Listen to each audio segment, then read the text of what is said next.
Okay, so we're gonna continue with this. There's a dog. You might hear him snoring.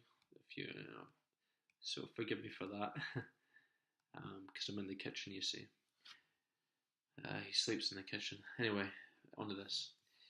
Revelation 13. Right, this is to do with the beast out of the earth. So in Revelation 13, it says here, "And I beheld another beast come out of the earth." You can read this, horns like a lamb, and spake as a dragon. And he doeth great wonders, so that he maketh fire come down from heaven, and he deceiveth the beast, means of those miracles which had power to do in the sight of the beast. And he causeth all, both small and great, rich and poor, to receive the mark of the beast, basically.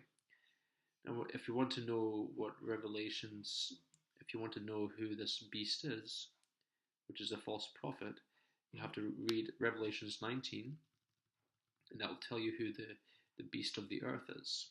Because it says here, "And the beast, Apollyon, was taken, and with him the false prophet, that wrought miracles before him, with which he had deceived them that had received the mark of the beast, and them that worshipped his image." So we know that that's the beast of the earth is the false prophet.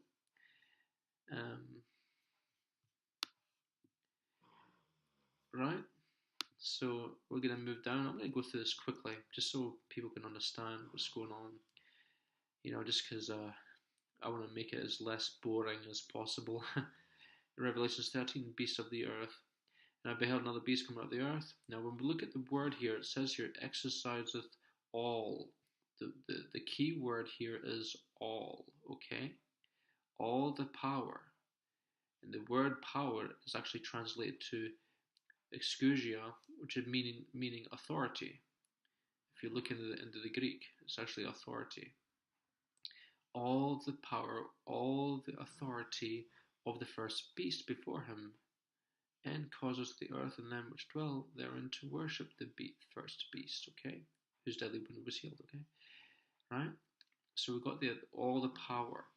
That means he's got kingship status, okay? Also. Now this could sound a bit confusing to people, but let's read on. The word power is actually a Greek word. Authority as a translation, meaning the false prophet has kingship of great authority, just as the beast of the sea has great authority. The beast of the earth, false prophet, has the exact same authority as Apollyon. It means he also has a throne given to him by Satan the dragon, and also great authority.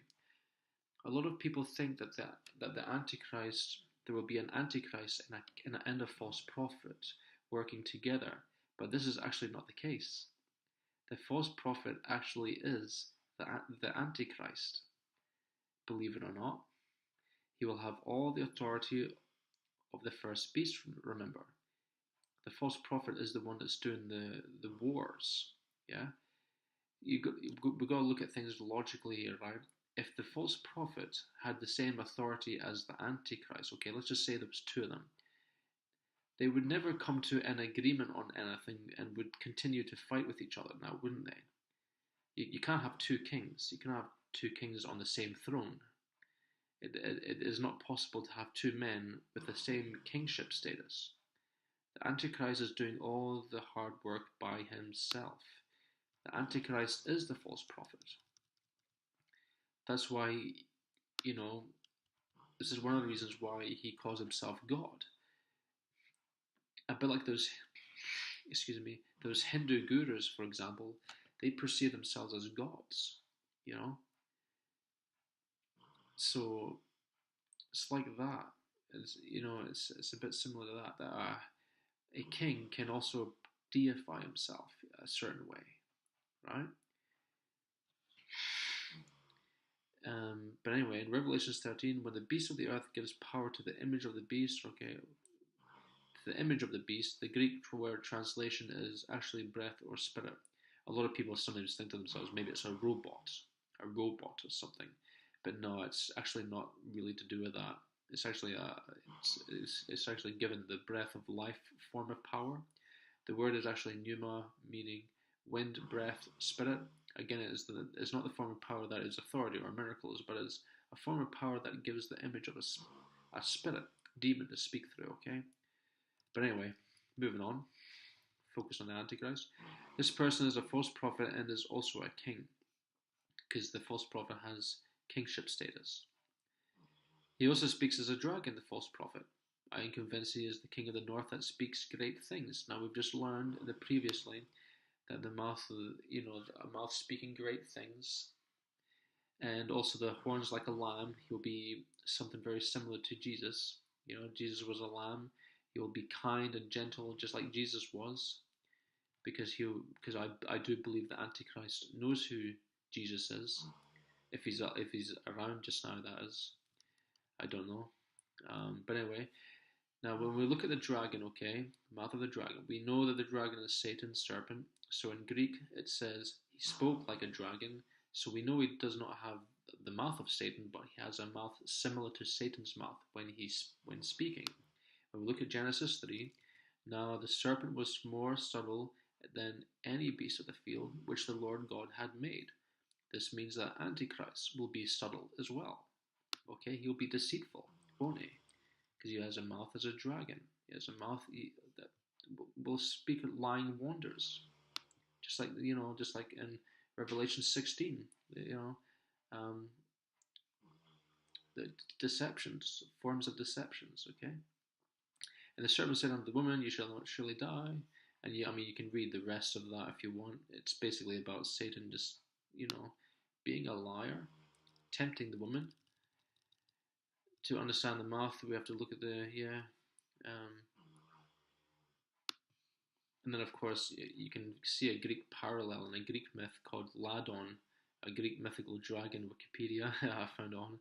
Ladon was a serpent-like dragon that twined around the tree in the garden of the Hesperides, I think, and guarded the golden apples. So it's almost like a similarity to the Garden of Eden in Greek mythology. We also know that Satan was a tempter with his mouth, just as the Antichrist will be a tempter also with his mouth to get people to take the mark of the beast.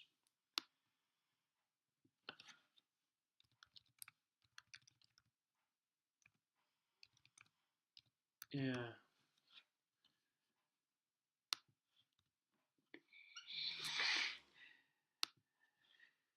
All right.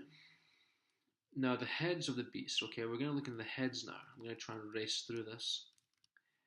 The heads of the beast, which is Abaddon, is not his own heads. Okay, this is not Apollyon's heads. They are symbolic of the kings. Okay, but they're connected to the Apollyon. They are the heads of the seven kings. The beast is a symbolic Abaddon, Apollyon.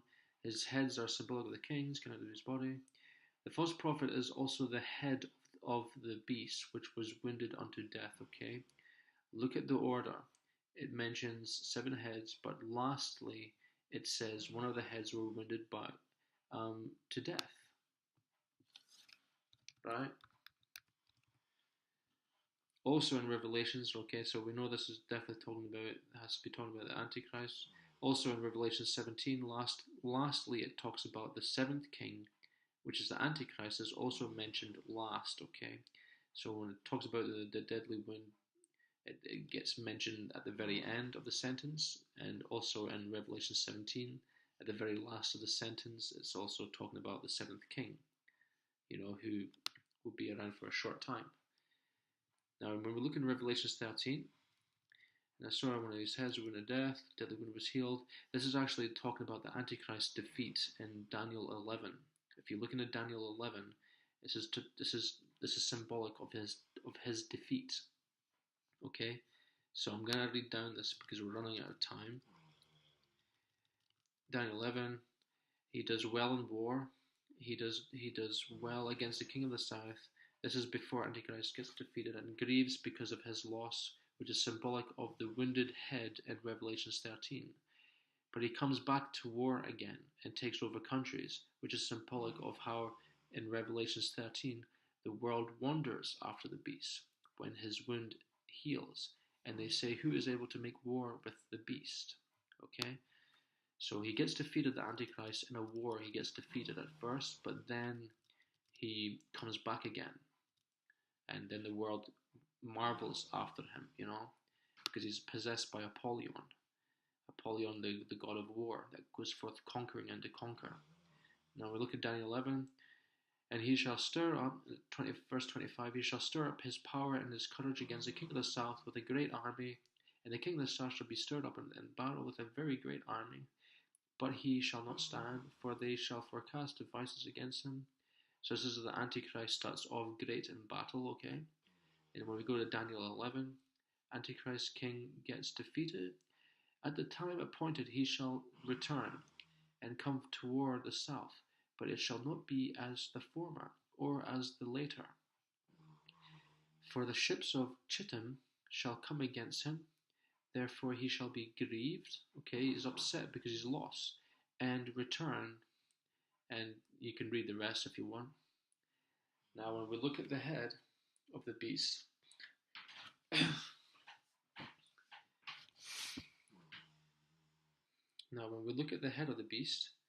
symbolic of Antichrist, gets wounded in Revelation 13, right? So we know that that's basically what's going on there. Therefore he shall be grieved, because he's lost.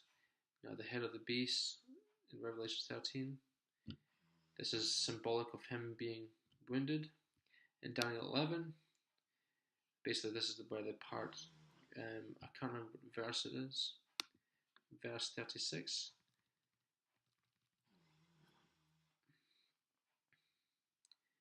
And the king shall do according to his will, and he shall exalt himself and magnify himself above every god.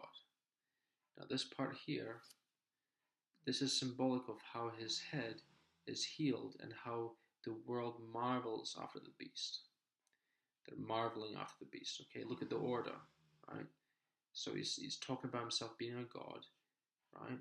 So now the world's marveling after the beast, after this Antichrist, because he's been possessed by Apollyon, you see. Apollyon is a supreme deity, perceived as a supreme deity, so the Antichrist will also perceive himself as a supreme deity above all gods as well. And then, of course, when we look further down, and at the time of the end shall the king of the south push at him, and the king of the north shall come against him like a whirlwind, with chariots and with horsemen and with many ships, and he shall enter into the countries and shall overflow and pass over. So this is where it now talks about the Antichrist taking over countries. So he comes back very, very powerful. Now this is where the world will say, who is able to make war with the beast? In Revelation 13. Does this make sense anyway? It makes a lot more sense now, in my opinion. This is how I would interpret that scripture, because it's symbolic, you see.